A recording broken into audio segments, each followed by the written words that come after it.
السلام علیکم ورحمۃ اللہ وبرکاتہ۔ ناظرین محترم، ایسی چند باتیں جو آپ کی یقیناً زندگی کو بدل کر رکھ دیں گی۔ دنیا کا خوشحال آدمی بننا چاہتے ہیں تو یہ کام کریں۔ نمبر 1، اپنے دن کی شروعات نماز فجر اور صبح کے اذکار سے کیجئے تاکہ آپ فلاح و کامرانی سے سرفراز ہو سکیں۔ نمبر 2، برابر استغفار کرتے رہیں تاکہ شیطان آپ سے مکمل مایوس ہو جائے۔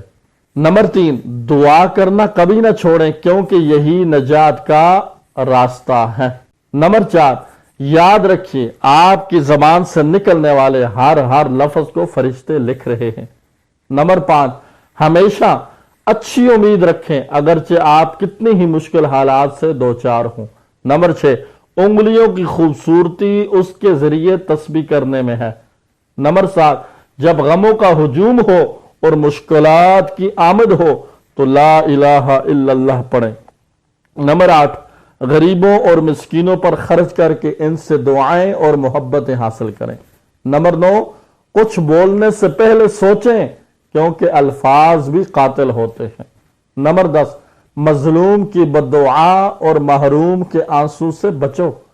نمبر 11، اخبار اور جرائد کا مطالعہ کرنے سے پہلے قرآن کی تلاوت کریں۔ نمبر 12، آپ خود اپنے گھر والوں کو صحیح راستے پر رکھنے کا ذریعہ بنیں۔ نمبر 13، اپنے نفس کو نیکی پر آمادہ کرنے کی کوشش کریں کیونکہ نفس انسان کو برائیوں کی طرف لے جاتا ہے۔ نمبر 14، اپنے والدین کو عزت اور احترام دے کر رب کی خوشنودی حاصل کریں۔ 15، آپ کے پرانے کپڑے غریبوں کے لیے نئے ہیں۔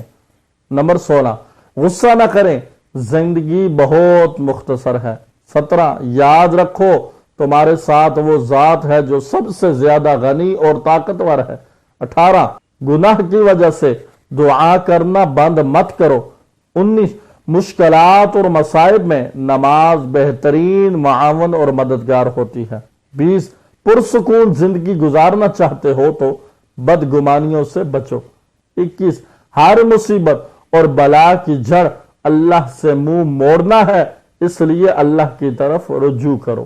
22، ایسی نماز پڑھو جو تمہیں تمہارے قبر میں کام آئے۔ 23، جب تم کسی کو غیبت کرتے سنو تو اس سے کہو کہ اللہ سے ڈرو۔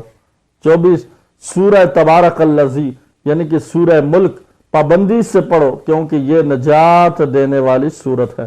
25، محروم وہ ہے جو خشوع اور خضوع والی نماز اور آنسو بہانے والی آنکھ سے محروم ہو۔ 26، بھولے بالے ایمان والوں کو تکلیف مت دو۔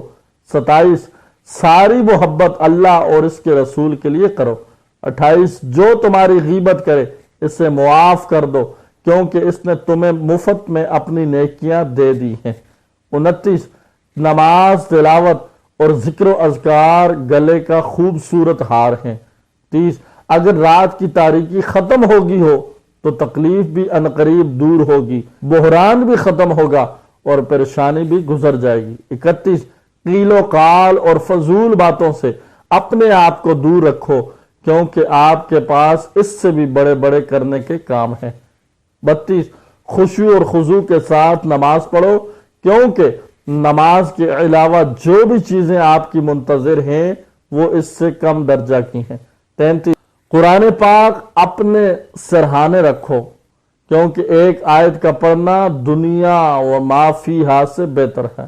34، دنیا خوبصورت ہے مگر تم اپنے ایمان کے ساتھ اس سے زیادہ خوبصورت ہو۔ 35، جو دوزخ کی آگ کو یاد رکھے گا وہ برائی سے دور رہے گا۔